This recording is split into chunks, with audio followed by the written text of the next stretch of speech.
வணக்கம். இந்த வீடியோவில் நம்ம கேண்டில் ஸ்டிக் பேட்டர்ன்ஸ் நம்ம பார்ப்போம். இது நான் ரொம்ப காம்ப்ளிகேட் பண்ணியெல்லாம் உங்களுக்கு சொல்லித்தர போகிறதில்ல. நீங்கள் இந்த மாதிரி கேண்டில் ஸ்டிக் பேட்டர்னே தனியாக ஒரு புக்கோ இல்லை ஏதாவது எடுத்து படிச்சிருந்தீங்க அப்படின்னா அப்படி நீங்கள் பேக் டெஸ்ட் பண்ணியும் பார்த்துருக்கலாம். பட் நான் சொல்கிற பிஹேவியர், அதாவது நான் சொல்கிற பெர்ஸ்பெக்டிவில் பார்த்தீங்கன்னா கண்டிப்பாக அந்த பேட்டர்ன்ஸ் நம்ம பார்க்கும்போது எந்த இடத்துல பிளேஸில் பார்க்கணும் அப்படிங்கிறதெல்லாம் நம்ம தனித்தனியாக பார்க்கணும். அப்படி பார்க்காம நான் சொல்கிற மாதிரி பார்க்குறீங்க அப்படின்னா ரொம்ப ஈஸியாக இருக்கும். ஸோ இது நான் புதுசாக ஒன்றும் கண்டுபிடிக்கல, இருக்கிறத உங்களுக்கு சொல்லித்தரேன். அதாவது ஏஎல் ப்ரூக்ஸ் அவர் நிறையா ஈஸியாக எப்படி பார்க்குறது, அதாவது ப்ரைஸ் ஆக்ஷனை புட்டு வச்சுருப்பார். அவரோட புக்கை படிச்சுட்டு ஒரு இன்ஃப்ளூயன்ஸ் ஆகி தான் இது நம்ம மக்களுக்கும் தெரிஞ்சால் நல்லாயிருக்கும் அப்படின்னு சொல்லிட்டு இந்த வீடியோ மேக் பண்ணுறேன். இந்த சீரீஸே மேக் பண்ணுறதே அது ரீசன் தான். இன்னொன்று சொல்லிக்கணும்னு நினச்சேன். அதாவது நான் வீடியோ நான் எடிட் பண்ணி போடுறதுக்கு எனக்கு ரொம்ப டைம் கன்சியூம் ஆகுதுங்க. அது இல்லாமல் நான் அப்படியே வீடியோ ஒரு சிலதெல்லாம் நான் கட் பண்ணி போடுறேன். அந்த விஷயங்கள் மேபி உங்களுக்கு யூஸ்ஃபுல்லாக கூட இருக்கலாம். நான் இது வேணாம் அப்படின்னு சொல்லிட்டு ஒரு சிலதெல்லாம் கட் பண்ணி போடுறேன், அதிகமாக பேசியிருக்கிறதெல்லாம். ஸோ நான் என்ன பண்ண போகிறேன்னா, நான் அப்படியே போட போகிறேன். நீங்கள் அந்த மாதிரி கட் பண்ணி போட்டால் பெட்டராக இருக்கும் அப்படின்னு ஃபீல் பண்ணிங்கன்னா கமெண்டில் சொல்லுங்கள். அது இல்லாமல் வீடியோவுக்கு லைக் பண்ணுங்கள். கொஞ்சம் எங்களுக்கு அதுதான் ஒரு மோட்டிவ். ஒரு 4 பேர்த்துக்கு சொல்லிக் கொடுக்குறோம் அப்படின்னா, எனக்கு பெருசாக வியூலாம் போகிறதில்ல. ஒரு 50 பேர் பார்க்குறாங்க அப்படின்னா 50 பேர்த்துக்கு நான் சொல்லிக் கொடுக்குற சாட்டிஸ்ஃபேக்ஷன் தான். அதில் நீங்கள் கொஞ்சம் பேர் லைக் பண்ணிங்க அப்படின்னா எனக்கு இன்னும் கொஞ்சம் நல்லாயிருக்கும் சொல்லித்தரக்கு. ஸோ லைக் பண்ணாமல் போகும்போது எனக்கு என்ன ஆகுதுன்னா, மேபி நம்ம கண்டென்ட்டு கரெக்டாக கொடுக்கலையோ அப்படிங்கிற ஒரு ஃபீலிங்கு வருது. ஸோ எனக்கு என்னென்னா, வியூஸ் நிறையா போனாலும் எனக்கு நல்லது தான்.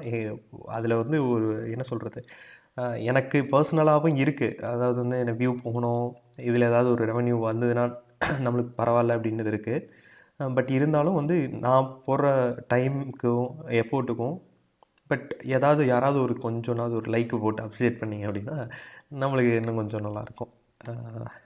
ஓகே, இப்போ நம்ம என்ன ரொம்ப சிம்பிளாக பார்க்கணுங்க, ரொம்ப காம்ப்ளிகேட் பண்ண வேணாம். அதாவது ரிவர்சல் கேண்டில்னு சொல்லிட்டு அது டார்க் லோடு, பேசிங், ஹராமி, இந்த மாதிரி நிறையா பேட்டர்ன் சொல்லுவாங்க.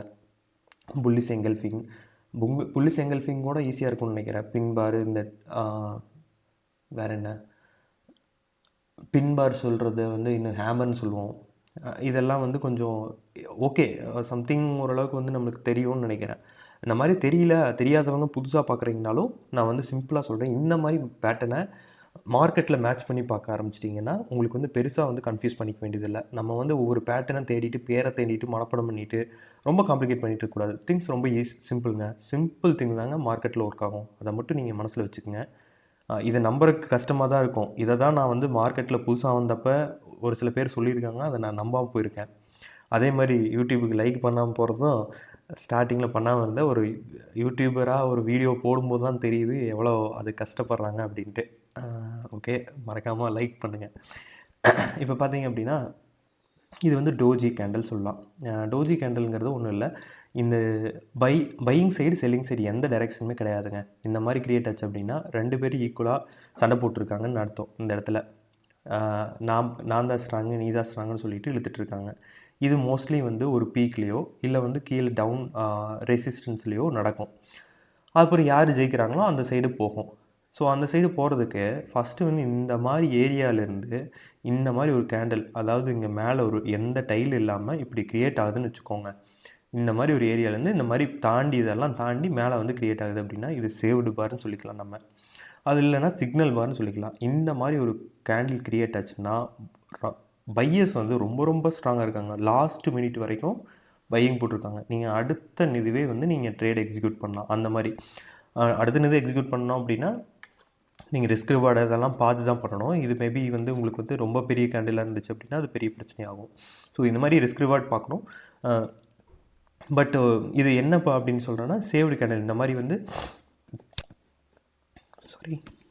இந்த மாதிரி நம்மளுக்கு மேலே க்ளோஸ் இந்த மாதிரி டைல் இல்லாமல் க்ளோஸ் ஆச்சு அப்படின்னா, அதாவது அப் மூவில் நல்ல ஸ்ட்ராங்காக இருக்காங்க. இதே டவுன் மூவில் அதே மாதிரி ஆச்சு அப்படின்னாலும் அந்த மாதிரி தான்.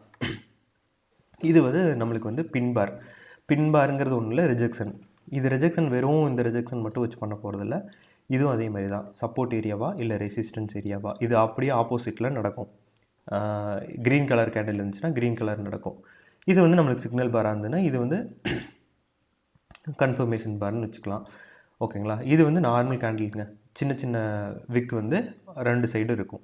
அது மாதிரி இருந்தது அப்படின்னா நம்ம நார்மல் கேண்டில்னு வச்சுக்கலாம். இதை வந்து நம்ம எப்படி நம்ம இது மட்டும் இருந்தால் போதும். பட் நம்ம எங்கே எப்படி பார்க்கணும் அப்படின்னு சொல்லிட்டு சார்ட்டில் நான் சொல்கிறேன். நம்ம வந்து தனித்தனியாக அப்புறம் ஒவ்வொரு ப்ரைஸ் ஆக்ஷனாக டீகோட் பண்ணுவோம். இங்கே பாருங்கள், இதில் வந்து ஒரு அக்குமுலேஷன் நடக்குது. ஓகேங்களா. இப்போ இந்த நீங்கள் ஹோல் பிக்சரை நம்ம எப்போவுமே வந்து ஒரு சார்ட் பார்க்குறோம் அப்படின்னா ஹோல் பிக்சராக தான் பார்க்கணும். நம்ம எப்போவுமே நம்ம ஒரு கூகுள்லேயோ இல்லை வந்து ஒரு புக்கு கரெக்டாக டெக்ஸ்ட் புக் அந்த மாதிரி கேண்டில் பேட்டர்ன் சொல்லி போட்டிருக்கிற புக்லேயோ பார்த்தீங்கன்னா தனியாக 2 கேண்டில் எக்ஸ்பிளைன் பண்ணிப்பாங்க. கடைசியில் வந்து இந்த மாதிரி ஹோலாக பாருங்கள் அப்படின்னு சொல்லியிருப்பாங்க. இவ்வளோ டீட்டெயிலாக சொல்லியிருக்க மாட்டாங்க. நம்ம என்னென்னா டீட்டெயிலாக பார்க்கணும் அப்படிங்கிற ஒரு மோட்டிவ்லாம் பார்த்துட்ருக்கோம். ஸோ இந்த இதில் பார்த்தீங்கன்னா இங்கே வந்து அக்குமுலேஷன் நடக்குது. இங்கே வந்து அது பிரேக் அவுட் நடந்து, அதாவது இந்த ரேஞ்சை விட்டு தாண்டி போன உடனே பையர்ஸ் பயங்கரமாக பை பண்ண ஆரம்பிச்சிட்டாங்க. என்ன அப்படின்னா இங்கே இந்த ஏரியாவில் வந்து பையர்ஸுக்கும் செல்லர்ஸுக்கும் எந்த டைரெக்ஷனில் போக போகுது அப்படிங்கிறது தெரியல. இந்த இடத்துல எங்கே வாங்கினாலும் நம்மளுக்கு வந்து யார் ஸ்ட்ராங்குன்னு தெரியாது. ஸோ இந்த சைடு நம்மளுக்கு வந்து பிரேக் அவுட் நடந்த உடனே பயங்கரமாக பையிங் நடக்குது. செல்லர்ஸ் வந்து வெயிட் பண்ணிட்டாங்க. அதாவது யாருக்கு ஏதாவது வந்து எப்படி நடக்கும்னா ஸ்ட்ராங்கான பையருக்கும் செல்லருக்கும் அவங்களுக்கு தெரியும் எந்த இடத்துல வாங்கணும் எந்த இடத்துல விற்கணும்னு சொல்லிட்டு. இப்போ இடையில மாற்றுறது தான் வந்து ரீட்டைல் பீப்புளுங்கிறத விட புதுசாக வந்தவங்களும் கூட சொல்லலாம். புதுசாக வந்தவங்க கூட எப்படின்னா இந்த இடையில எங்கால் மாட்டிக்கும். அப்போ இங்கே வந்து பார்த்திங்கன்னா இங்கே ஒரு லெவலை தாண்டினோடனே நல்ல பையர்ஸ் எல்லாம் அக்குமுலேட் பண்ண ஆரம்பிச்சிடுறாங்க. வால்யூம் நல்லா போக ஆரம்பிச்சிது. ஸோ இங்கே பார்த்திங்கன்னா முடிகிறது நல்லா, எந்த இதுவுமே இல்லாமல் முடியுது. இது வந்து ரொம்ப ரொம்ப ஸ்ட்ராங்கான கேண்டில். இது வந்து சிக்னல் பாருன்னு சொல்லலாம், என்ட்ரி பாருன்னு சொல்லலாம். ஏன்னா நம்மளுக்கு வந்து சிக்னல் பாரும் சேர்த்து என்ட்ரி பாரும் சேர்ந்துங்கிறது இதெல்லாம் தாண்டி மேலே போயிடுச்சுங்களா. சிக்னல் பாருங்கிறதுக்கு இந்த பிரேக் அவுட் நடந்தாலே போதும். ரெண்டுமே எல்லாமே கன்ஃபர்மேஷன்ங்கிறதுனால இல்லை என்ட்ரி பார்னு கூட சொல்லிக்கலாம். நம்ம அடுத்த கேண்டில் வந்து என்ன மார்க்கெட் கிடைக்குதோ அது போட்டோம்னா கூட நம்ம 2 நாள் ஹோல்ட் பண்ணோம்னா நம்மளுக்கு நல்ல ஒரு அப் மூவ் வந்து ஒரு 22 பாருங்கன்னா ஒரு ஸ்விங் ட்ரேடர் ஒரு 2 நாள் இப்போ இந்த கேப் அப் ஓப்பனில் வந்து நம்ம க்ளோஸ் பண்ணுறோம் அப்படின்னு வச்சுக்கோங்க, 23% அசால்ட்டாக கிடைக்குங்க. இப்போ பாருங்கள், நான் இன்றைக்கி வந்து க்ளோஸ் இப்படி முடிஞ்சிருக்குது. பட் இங்கே எடுக்கலாமா அப்படின்னு கேட்டிங்கன்னா இந்த இடத்துல வந்து பார்த்திங்கன்னா நம்மளுக்கு நிறைய டோஜிஸ் வந்து நடந்திருக்குது. இப்போ பையரு செல்லரு இந்த இடத்துல சண்டை போட்டிருக்காங்க. இந்த லெவலை தாண்டி மேலே ஓப்பன் ஆகுதுன்னு வச்சுக்கோங்களேன், நம்ம கண்ணை மூடிட்டு வாங்கினோம்னா கூட அடுத்த ஒரு அப்பர் சர்க்யூட் கிடைக்கும். இது வந்து நம்மளுக்கு வந்து ரீசெண்டாக ஓப்பன் ஆன ஸ்டாக்குங்கிறதுனால இந்த மாதிரி இருக்குது. நம்மளுக்கு ரொம்ப லிக்விடிட்டியான ஸ்டாக்கில் எல்லாம் இந்த மாதிரிலாம் இருக்காது. ஏன்னா ஐபிஓ வந்து ஒரு நல்ல கம்பெனி அப்படின்ட்டு இருந்தீங்கன்னா நம்மளுக்கு இந்த மாதிரிலாம் ஒரு இது மூவ் ஆகும். நம்ம ஜஸ்ட்டு நம்ம ப்ரைஸ் ஆக்ஷன், அதாவது கேண்டில் பேட்டர்ன் எப்படி க்ரியேட் ஆகுது, அது எந்த அளவுக்கு இது அப்படிங்கிறத தெரிஞ்சுக்கிறதுக்காக தான் நான் இதை எக்ஸ்பிளைன் பண்ணியிருக்கேன். அடுத்து வந்து வேறு ஏதாவது ஒரு ஸ்டாக்கை பார்ப்போம்.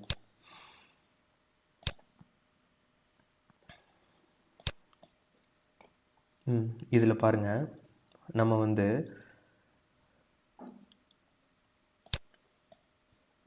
நார்மலாக வந்து நம்ம புள்ளி செங்கல்வின்னு சொல்லுவாங்க. இப்போ இந்த இடத்துல வந்து இது மார்னிங் ஸ்டார்னு சொல்லுவாங்க. இந்த மாதிரி எல்லாம் ஒரு பேட்டர்ன் ஞாபகம் வச்சுட்டு நீங்கள் மார்னிங் ஸ்டார் க்ரியேட் ஆகிடுச்சு, நான் இங்கே பை பண்ணுறேன்னு வாங்கினீங்கன்னு வச்சுக்கோங்க, மறுபடியும் பாருங்கள் எத்தனை நாள் வந்து சைட்வேஸில் இருந்திருக்குன்னு சொல்லிட்டு. ஸோ இப்படி நம்ம முடிவு பண்ணக்கூடாது. இப்போ நீங்கள் ஹோல் பிக்சராக தான் பார்க்கணும். இப்போ இந்த இடத்துல வந்து மார்க்கெட் கன்ஃபார்ம் ஆகுது அப்படின்னா உங்களுக்கு அடுத்தது ஒரு என்ட்ரி பார் போட்டிருக்கணும். இல்லை போடலை, ஓகேங்களா. அதுக்கப்புறம் கீழே தான் வந்திருக்குது. ஸோ இங்கே வெயிட் பண்ணுங்கள். அப்போ இங்கே வந்து ஒரு ரேஞ்ச் பவுண்ட் மார்க்கெட் ஆயிடுச்சு. அடுத்து வந்து பிரேக் அவுட் ஆகிருக்குது. அடுத்து ஒரு கன்ஃபர்மேஷனுக்கு ஏதாவது பார் இருக்குது. இங்கே பிரேக் அவுட் ஆனதில்லை, இங்கே ஒரு ரெசிஸ்டன்ஸ் இருக்குது, சரிங்களா. இந்த ரெசிஸ்டண்ட்டை தாண்டணும். தாண்டறதுக்கு இல்லை வந்து ஒரு கன்ஃபர்மேஷன் பாரோ போட்டிருக்கணும் அப்படின்னா அந்த மாதிரி போடலை. ஸோ எகெயின் கீழே வருது. ஸோ இங்கே வந்து நம்மளுக்கு பார்த்திங்கன்னா ஒரு பின்பார் க்ரியேட் ஆகிருக்குது. பின்பார் அப்படிங்கும்போது இந்த லெவலில் பார்த்திங்கன்னா இது சப்போர்ட் எடுத்துகிட்டு மறுபடியும் மேலே போட்டிருக்காங்க. ஸோ மறுபடியும் வந்து ஒரு க்ரீன் கேண்டில். ஸோ இந்த இடத்துல எவ்வளோ தூரம் சுற்றி அதுக்கப்புறம் கொஞ்சம் கொஞ்சமாக மேலே வந்து இங்கே வந்து பிரேக் ஆகிருக்கு. ஸோ நம்மளுக்கு இந்த லெவலை தாண்டுறது தான் நமக்கு கணக்கு. இப்போ இந்த லெவல் வந்து தாண்டுறது வந்து இப்போ நம்மளுக்கு வந்து இந்த இடத்துல பின்பார் க்ரியேட் ஆகுதுன்னு இருக்குதுன்னு வச்சுங்க. ஸோ இங்கே வந்து நம்மளுக்கு சப்போர்ட்டு அதாவது ரெசிஸ்டன்ஸு இந்த மாதிரி ரிஜெக்ட் ஆகிருக்கு அப்படின்னு சொல்லிட்டு இந்த இடத்துல ஷார்ட் பண்ணலாமா அப்படின்னா பண்ணக்கூடாது. ஏன் அப்படின்னா இப்போ பாருங்கள், இதனோட க்ளோஸ் ஒவ்வொரு கேண்டிலோட க்ளோஸும் வந்து ஹையாகவே இருக்குது. இதுவும் ஹை தான், இதுக்கு இது ஹை. ஸோ இது வந்து நெகட்டிவ் சைடு இருக்குது. அது இல்லாமல் நமக்கு வந்து க்ரீன் கேண்டில் எல்லாமே வால்யூம் வந்து நல்லா பில்டப் ஆகுது. ஸோ அப்போ அது இல்லாமல் இந்த ரேஞ்சுக்குள்ளே இருக்குது. ஸோ ஈஸியாக ரிஜெக்ட் ஆகுமா அப்படின்னு கேட்டால் கண்டிப்பாக கஷ்டம்தான். ஏன்னா நிறைய க்ரீன் கேண்டில் ஆல்ரெடி இடையில போட்டாங்க. ஸோ இங்கே வந்து பையர்ஸ் செல்லர்ஸ்க்கு இடையில ஃபைட் நடந்துட்டுருக்கு. ஸோ 2 பேரும் கன்ஃபியூஸ் ஸ்டேட்டில் இருக்காங்க, எந்த பக்கம் போகுது அப்படின்னு தெரியாமல். ஆனால் பையர்ஸ் வந்து நல்லாவே ப்ரைஸை க்ளோஸை வந்து ஒவ்வொரு க்ளோஸையும் வந்து மேலே வைக்கிறாங்க. ஸோ இங்கே பிரேக் அவுட் நடந்த உடனே இங்கே எல்லா வீக் ஹேண்டும் வெளியே போயிருப்பாங்க. ஸோ இங்கே வந்து கன்ஃபர்மேஷன் நடந்துருச்சு. ரியல் பையர்ஸ், அதாவது வந்து கரெக்டாக அனலைசிஸ் பண்ணி வர பையர்ஸ் எல்லாம் உள்ளே பூந்துடுறாங்க. ஸோ மார்க்கெட்டு கடை தூக்கிட்டு போயிடுறாங்க. ஸோ நம்ம வந்து இதுதான் வந்து நம்மளுக்கு என்ட்ரி பார். ஸோ இப்படி இது வந்து 2G பார். 2G பாருக்கு அப்புறம் இந்த ஒரு க்ரீன் கேண்டில் நீட்டான கேண்டில் வந்துருக்குது. வால்யூம் பில்டப் ஆகிருக்கு இங்கேங்களா. இது வால்யூம் அந்தளவுக்கு பில்டப் ஆகலை. பட் ஏன் அப்படின்னா நம்மளுக்கு ஆல்ரெடி வந்து இங்கே அக்குமுலேஷன்லாம் நடந்துருச்சு. இந்த லெவலை தாண்டின உடனே அடுத்த கேண்டிலில் வந்து பார்த்திங்கன்னா வால்யூம் நடந்திருக்கு. இதுக்கு அடுத்த கேண்டில்லையும் வால்யூம் நடந்திருக்கு. ஸோ நம்மளுக்கு வந்து இங்கே வந்து நீங்கள் ஸ்டாப் லாஸ் எங்கே அப்படிங்கன்னா பார்த்திங்கன்னா இந்த இதுக்குள்ளே பிரேக் அவுட் நடக்குதுல, அதுக்கு கீழே வச்சுட்டு நீங்கள் வந்து 1:2 வச்சிங்கன்னா கூட ஈஸியாக போட முடியும். உங்கள் ரிஸ்க் ஆப்பிட்டி தான் இது அப்படி கூட பண்ணாமல் நீங்கள் வந்து எப்படி ட்ரெயிலிங் ஸ்டாப் லாஸ் அப்படிங்கிற மாதிரி போடலாம். ஒவ்வொரு கேண்டிலுக்கும் லோவாக வச்சுட்டு போனீங்கன்னா கூட உங்களுக்கு நல்ல ப்ராஃபிட் இங்கே வந்து எங்கே கட் ஆகுது, இங்கே இதில் தான் சாரி இந்த இடத்துல தான் கட் ஆகுது. ஸோ எங்களுக்கு வந்து நல்ல ஒரு ஸ்ட்ரெச் கிடைக்கும். ஸோ இந்த மாதிரி நம்ம வந்து அனலைசிஸ் பண்ணணும். இது வந்து ஒரு கம்ப்ளீட் பார் அப்படிங்கிறத வச்சுட்டு சின்ன இது வந்து எப்படின்னா நம்மளுக்கு பெரிய டைல் இருக்கக்கூடாது. இந்த மாதிரி டைல் இங்கே க்ரியேட் ஆகிடுது அப்படின்னா நீங்கள் அந்த இடத்துல எடுத்துருக்கக்கூடாது. இந்த மாதிரி டைல் இருக்குது அப்படின்னா எடுக்கக்கூடாது. ஏன்னா இப்போ வந்து பார்த்திங்கன்னா சின்ன பாடி மேலே டைல் ரெண்டு பக்கம் ரிஜெக்ஷன் ஆகிருக்கு. ஸோ இந்த இடத்துலையுமே பையர் செல்லர்ஸோட இது வந்து இன்னும் ஒரு முடிவாக நடக்கலை எதுவுமே. வேறு என்ன இருக்குது நம்ம இதில்? பின் பார் சொல்லிட்டோம், 2G சொல்லிட்டோம், ஷேடு பார் சொல்லிட்டோம், நார்மல் கேண்டில். ஓகே, எல்லா கேண்டிலும் சொல்லிட்டோங்க. கேண்டில் வந்து இந்த மாதிரி தாங்க அந்த கேண்டில் ஸ்டிக்கு பார்க்கணும். நமக்கு வந்து அப்புறம் எந்த இடத்துல வந்து இந்த மாதிரி நம்ம வந்து ரிஜெக்ஷன்லாம் பார்க்கலாம் அப்படின்னா உங்களுக்கு வந்து ஆல்ரெடி வந்து இந்த ஏரியாவில் வந்து உங்களுக்கு எந்த ஒரு அக்குமுலேஷன் நடக்கலை. இப்படி ப்ரைஸ் நல்லா ஏறிட்டு வரங்குது. இப்போ வந்து ஒரு ட்ரெண்ட் லைன் போட்டு பார்க்கணும். இப்படி ஒரு ட்ரெண்ட் லைன் போடலாம். இந்த மாதிரி சின்ன ட்ரெண்ட் லைன்லாம் போடலாங்க. இது ஏன் வந்து சின்ன ட்ரெண்ட் லைன் போடலாம் அப்படின்னா இது டே கேண்டில், ஓகேங்களா. 15 மினிட்ஸில் எல்லாம் அந்த ரேஞ்சுக்குள்ளே ட்ரேடு நடக்கும்.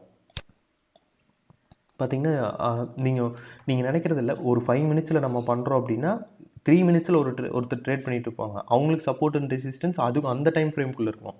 இப்போ 15 மினிட்ஸ் பண்ணுறவங்களுக்கு 1 டே கேண்டில் ரெசிஸ்டன்ஸ் இதெல்லாம் பார்க்க மாட்டாங்க. 15 மினிட்ஸில் என்ன இருக்குதோ அதை தான் பார்ப்பாங்க. ஸோ இப்போ வந்து அதுதான் அதை வந்து நம்ம புரிஞ்சுக்கணும்.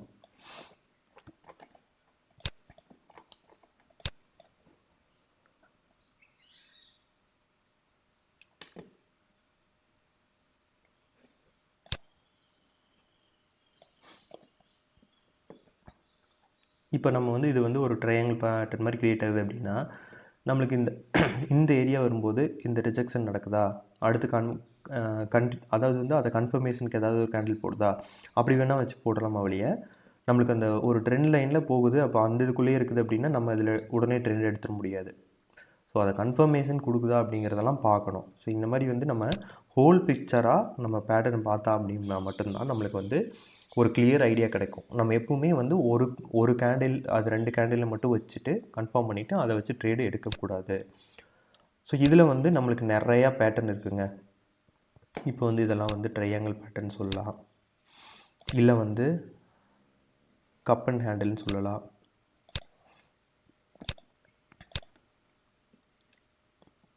இதெல்லாம் வந்து நம்ம பேர் வச்சுக்கிறது தான். பட் ஆனால் இங்கே வந்து நம்ம பையர்ஸ்க்கும் செல்லர்ஸ்க்கும் எப்படி ஃபைட் நடக்குது, என்ன நடக்குது பிஹைண்ட் த நம்ம வந்து சைக்கலாஜிக்கலாக எப்படி வந்து பையர்ஸ் செல்லர்ஸும் ஒரு முடிவுக்கு வர்றாங்க அப்படிங்கிறதான் எந்த ஒரு பேட்டர்னுமே. அந்த பேட்டர்னை நம்ம அதை டீகோட் பண்ணி நம்ம புரிஞ்சுக்க ஆரம்பிச்சிட்டோம்னா நம்ம இது ஜஸ்ட்டு நேம் சைக்குக்காக தான் நம்ம வச்சுக்கிட்டு இருக்கோம். அதை புரிஞ்சுட்டோம் அப்படின்னா நம்மளால ஈஸியாக ட்ரேட் எடுத்துகிட்டு நம்ம எக்ஸிக்யூட் பண்ணிட்டு போகலாம். பாருங்கள், இந்த இடத்துல வந்து பயங்கரமாக ரேஞ்சு நடக்குது. அது பிரேக் அவுட் 9 போயிட்டுருக்கு.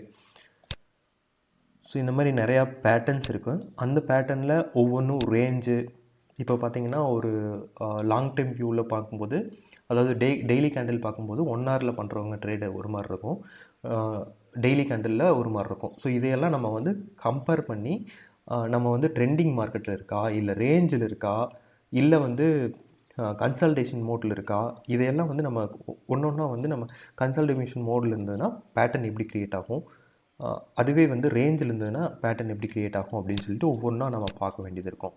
ஸோ இதையெல்லாம் வந்து அப்கமிங் வீடியோஸில் பார்க்கலாம். இது வந்து இந்த வீடியோ மட்டும் இதோட கட் பண்ணிக்கலாம்.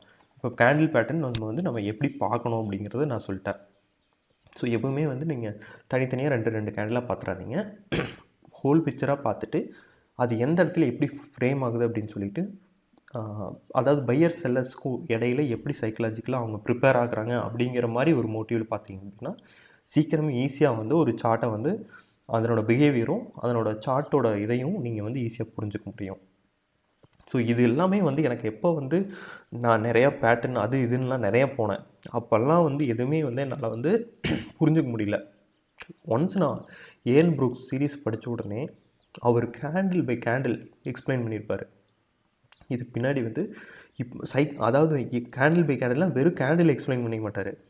பின்னாடி வந்து ஒரு செல்லராக பையராக ரெண்டு சைடு இருந்தும் அவங்களோட திங்கிங் பர்ஸ்பெக்டிவ் எப்படி இருக்கும் அப்படிங்கிறத வந்து கம்ப்ளீட்டாக எக்ஸ்பிளைன் பண்ணி பாருங்க. இந்த ஸ்டேஜில் எப்படி இருக்கும், இந்த ஸ்டேஜ் போகும்போது இந்த கேண்டில் க்ரியேட் ஆகும்போது எப்படி இருக்கும் அப்படிங்கிற மாதிரி சூப்பராக எக்ஸ்பிளைன் பண்ணிப்பார்.